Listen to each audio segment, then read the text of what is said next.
हम inner work के बारे में बात करते हैं, ठीक है।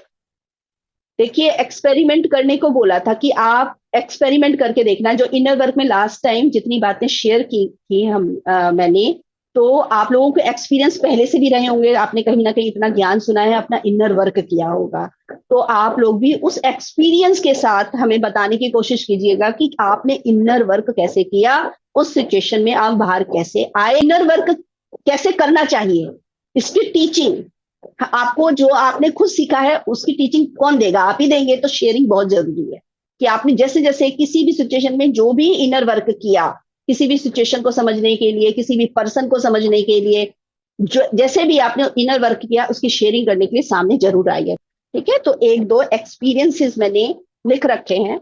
देखिए, मैं अपना बताती हूँ। सबसे पहले जो था ना, जो मैं पहले भी, ऐसा कुछ भी नया एक्सपीरियंस नहीं है जो आपने सुना नहीं है, सबको सब कुछ पता है, लेकिन मैं बताऊंगी इनर वर्क कैसे किया मैंने, वो थोड़ा डिटेल में बता दूंगी।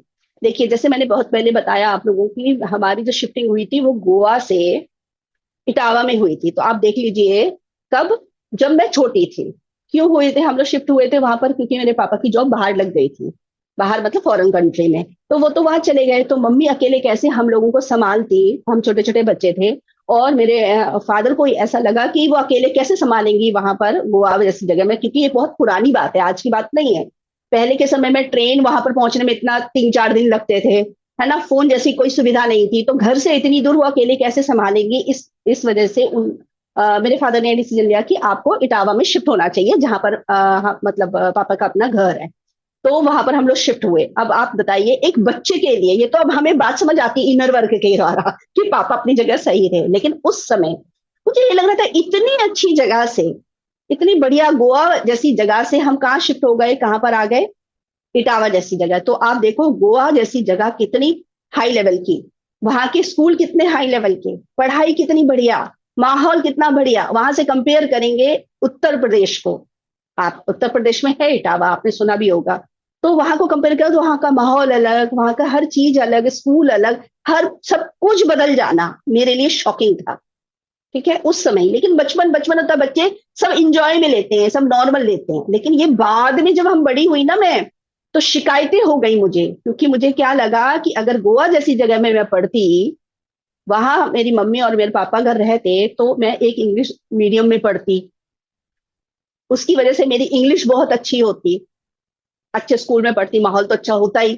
और इटावा में आकर हमारी जिंदगी, मतलब मुझे ऐसा लगा कि मेरी जिंदगी तो खराब हो गई, क्योंकि वहां स्कूल इंग्लिश मीडियम है नहीं। भले ही फर्स्ट से लेकर फिफ्थ तक स्कूल होते हैं मीडियम, तो फिफ्थ तक ही पढ़ी मैं, थर्ड में आ गई थी, थर्ड फोर्थ फिफ्थ 3 इयर्स में वहां पर पढ़ी इंग्लिश मीडियम में। लेकिन सिक्स से तो फिर से वही गवर्नमेंट स्कूल मिलेगा, उसके ऊपर कोई स्कूल ही नहीं है, सारे गवर्नमेंट स्कूल के हैं, तो वो पढ़ाई फिर से एबीसीडी पढ़ो। तो बड़े अजीब सी वो रहा। देखिए, उस समय नहीं था ये बड़े होने के बाद पता चलता है कि जब आपको ये लगता है कि अरे बाकी पूरी सोसाइटी या पूरी दुनिया कितना आगे बढ़ गई, हम तो कितना पीछे रह गए, तब ये थॉट आने लगते हैं। और फिर हमें कोई दिखाई देता है उनकी वजह से ये हुआ, तब हम ब्लेम गेम में आते हैं। तो वो ब्लेम गेम में मैं भी थी, कंप्लेन मेरे अंदर भी थी, अपने फादर के लिए भी, और अपनी मदर के लिए तो कम थी, क्योंकि मदर के लिए नहीं लगा, मुझे लगा अगर फादर अगर रेडी रहते तो मम्मी तो नहीं आती, मम्मी संभाल लेती, क्योंकि मम्मी वही कहती थी कि मैं तो रुक सकती थी वहां पर।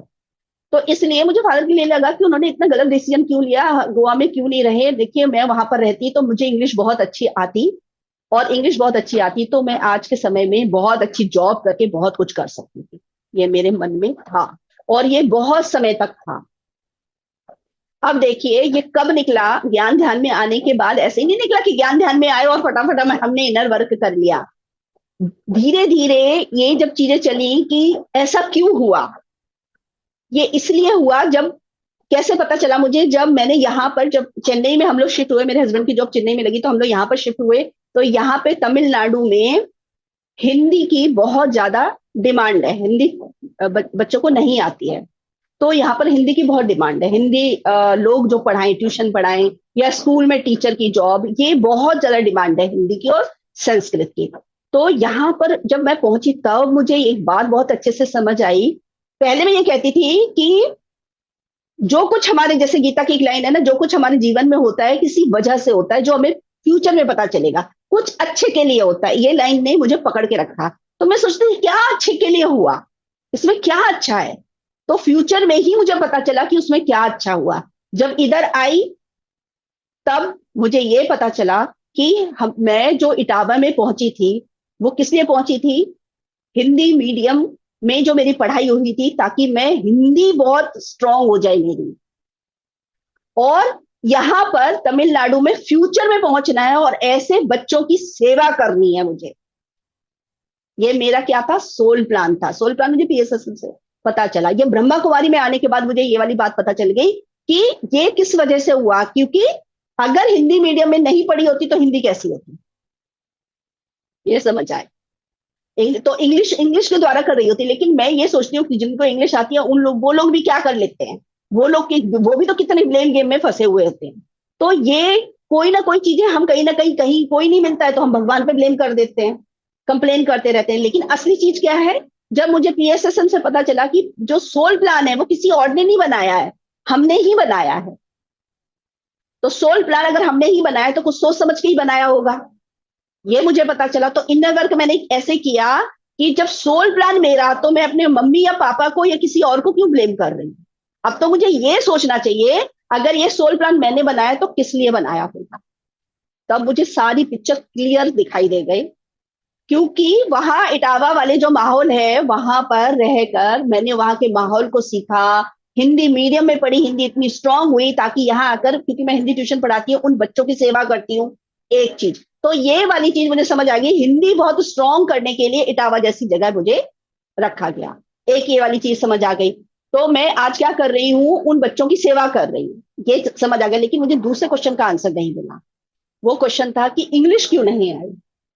तो इंग्लिश जो है वो इसलिए नहीं आई क्योंकि इंग्लिश को सीखने के लिए मैंने बहुत सारे हाथ पैर मारे, बहुत सारी किताबें खरीदी हैं, और कैसे आसानी से वो मुझे सीख जाऊं मैं। और इंग्लिश नहीं आने से अंदर क्या क्या खिचड़ी पकती है, अंदर कैसा कैसा लगता है, वो फीलिंग, वो अनुभव, वो मैंने किया। इसी वजह से जब मैं तमिलनाडु में पहुंची और हिंदी जब बच्चों को पढ़ा रही हूँ तो बच्चों के अंदर क्या तूफान मचता है वो मैं समझ पाती हूँ। क्यों? क्योंकि जो चीज मैंने इंग्लिश लैंग्वेज को या भाषा को सीखने के लिए जो फील किया, वही सेम चीज वो बच्चे हिंदी भाषा को सीखने के लिए फील करते हैं। इस चीज को बहुत अच्छे से अंडरस्टैंड किया। जब मैं उस अनुभव को कर चुकी हूँ तो कैसा लगता था वो मैं भूलती नहीं, वो मैं समझ गई। तो इस वजह से मेरे मन में ये मतलब ये रहता है कि जो मेरे ऊपर बीतती थी वही सेम चीज किसके ऊपर बीती, इन बच्चों के ऊपर बीत रही। तो मुझे क्या करना है, इन बच्चों की सेवा करनी है। तो बहुत अच्छे से मैं ये सभी बच्चों को मतलब अच्छे से उनको समझकर उनकी हेल्प करती हूँ और इजी वे में उनको सिखाने की कोशिश करती हूँ। ये मेरा पूरा फोकस हुआ। इस तरीके से मैंने इनर वर्क किया। तो यानी हमारे सिचुएशन में सोल प्लान हमारा है ना, हमें ब्लेम गेम से हटकर एक जगह फोकस करना चाहिए। सोल प्लान मेरा, तो फिर मैंने ये सोल प्लान क्यों किया। कुछ भी चीज जहां पर ब्लेम आया आ रहा है ना, किसी भी सिचुएशन में, वहां सोचना है कि सोल प्लान तो मेरा ही है, मैंने ही बनाया है ये। तो मैंने सोल प्लान हवा में तो बनाया नहीं, बड़े सोच समझ के बनाया, इतना समय लेकर बनाया, और आत्मा के लेवल पर इतने जागृत अवस्था में बनाया है। तो ऐसे ही तो बनाया नहीं होता। लेकिन मैंने ये प्लान क्यों किया, ये सिचुएशन को क्यों अट्रैक्ट किया मैंने अपने जीवन में, यहाँ से क्या लर्निंग है, यहाँ से मुझे क्या सीखना है। तो इस तरीके से इनर वर्क होता है। तो मुझे हिंदी का भी समझ आ गया, हिंदी मीडियम में पढ़ाई क्यों की ये भी बात समझ आ गई, और इंग्लिश क्यों नहीं आती है या क्यों नहीं मुझे आनी थी, इसको भी मैं बहुत अच्छे से समझ पाई। दोनों का मुझे समझ आ गया, इसलिए प्लान हुआ। अब आया इटावा का माहौल।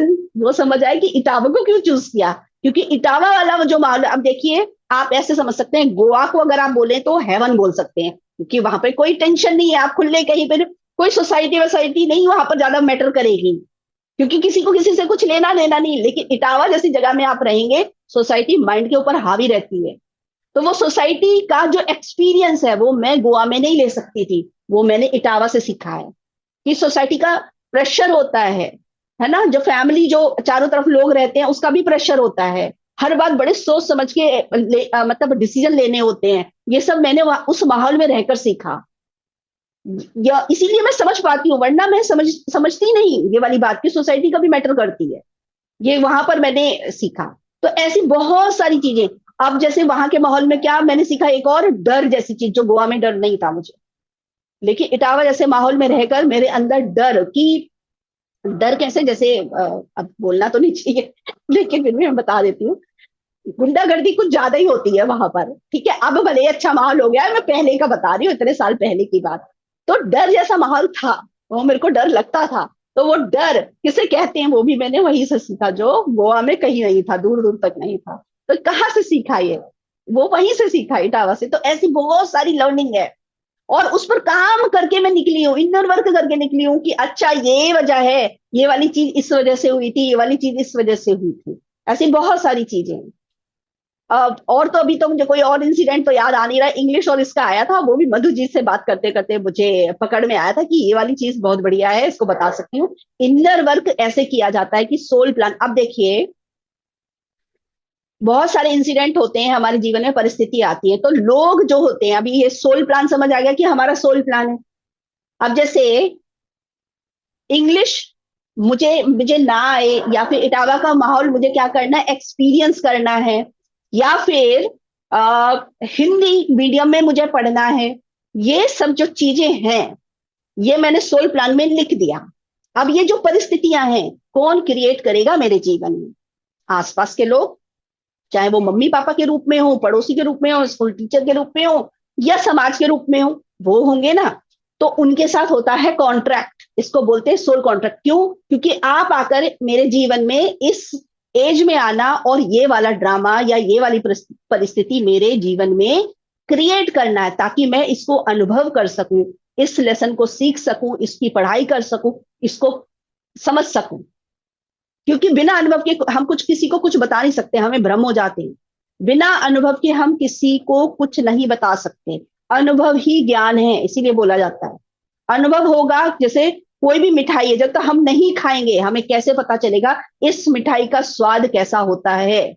सिर्फ कोई किताबों से बता दे, कोई हमें बता दे कि इस मिठाई का स्वाद ऐसा होता, हम नहीं समझ सकते जब तक हम खुद टेस्ट नहीं करते करेंगे। बिल्कुल वैसे ही अनुभव है, जब तक हम खुद अनुभव नहीं करेंगे तब तक हम किसी भी चीज को समझ नहीं सकते, किसी भी इमोशन को समझ नहीं सकते। इसीलिए लोगों के साथ वो कॉन्ट्रैक्ट होते हैं, फिर वो लोग हमारे जीवन में आते हैं और उसके बाद वो ड्रामा करते हैं हमारे जीवन में, जिसे हम भूल कर आते हैं ना। अगर हम भूले नहीं ना कि हम ऊपर से उतरे हैं, हमने ये सोल प्लान किया, हमने सोल कॉन्ट्रैक्ट किया है, और हम इसको कभी भी बदल सकते हैं, अगर ये सब हमें याद होगा ना, तो हम अनुभव कर ही नहीं सकते। क्योंकि जैसे ही परेशानी ऐसा कुछ लगेगा हम उसको बदल देंगे, पावर हमारे हाथ में है।